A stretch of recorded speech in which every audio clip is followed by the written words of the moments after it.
Jeg vil gerne informere om vederlagsfri fysioterapi til patienter med morbus Bechterew og informere om fokusklinikker. Mit navn er Jens Ole Rasmussen. Jeg er fysioterapeut og har over 30 års erfaring med morbus Bechterew. Morbus Bechterew henregnes til at være en progressiv sygdom i henhold til den vederlagsfri ordning. Der er nogle krav, du skal opfylde for at kunne få vederlagsfri fysioterapi. Din diagnose skal være stillet af en reumatolog, og du skal have en vis grad af funktionsnedsættelse. Det er din egen læge, som vurderer, hvor stor din funktionsnedsættelse er. Endvidere skal din egen læge lave en elektronisk henvisning, som fysioterapeuten kan downloade fra internettet. Du skal imidlertid være opmærksom på, at i forordningen er der angivet, at en progressiv sygdom indebærer forudsigelig funktionsnedsættelse. Derfor er det vigtigt at indlede fysioterapi tidligt, selv ved lette funktionsnedsættelser, for at forhale forringelse af funktionsnedsættelsen. Til lette funktionsnedsættelser kan henregne besvær med at dreje hovedet ved bilkørsel, eller besvær med at udføre daglige arbejdsopgaver på arbejdet. Den vederlagsfri fysioterapi skal have til formål at forbedre funktioner, vedligeholde funktioner eller forhale forringelse af funktioner. Ved progressiv sygdom skal træningen foregå på hold. Det er din egen læge, som skal vurdere, om du har et svært fysisk handicap. Som udgangspunkt skal man have behov for hjælp eller hjælpemidler for at kunne klare sig i eget hjem.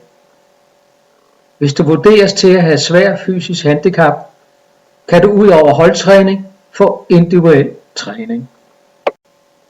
Morbus Bechterew henregnes til at være en progressiv sygdom, fordi der er en progressiv forkalkningsproces i rygsøjlen, men også i brystkassen. 25% af patienterne med morbus Bechterew har en meget lille tiltagende forkalkningsproces i rygsøjlen, mens det store flertal på 50% har en lille, men gradvist tiltagende progressiv forkalkning i rygsøjlen. De sidste 25% har en svær progressiv forkalkningsproces i rygsøjlen, hvor der er stor risiko for, at en eller flere ryghvirvler vokser sammen i løbet af sygdomsforløbet. Kun 1 ud af 3 patienter med morbus Bechterew modtager vederlagsfri fysioterapi. Som vi så før, skulle det nærmere være 3 ud af 4 patienter, som får vederlagsfri fysioterapi.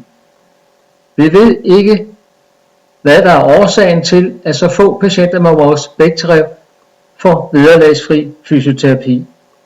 En af årsagerne kunne imidlertid være, at 2/3 af patienterne er mænd, og mænd er dårligere til at tage vare på deres eget helbred, end kvinder har.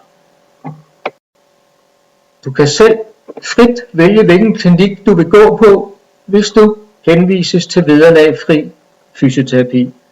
Det lyder umiddelbart til at være en god ordning, men hvilken klinik skal du vælge? Det bliver ofte et valg i blinde, eller man vælger blot den nærmeste. Morbus Bechterew er en relativt sjælden sygdom. Hver felt du ser repræsenterer en person. Der er i alt 1000 felter.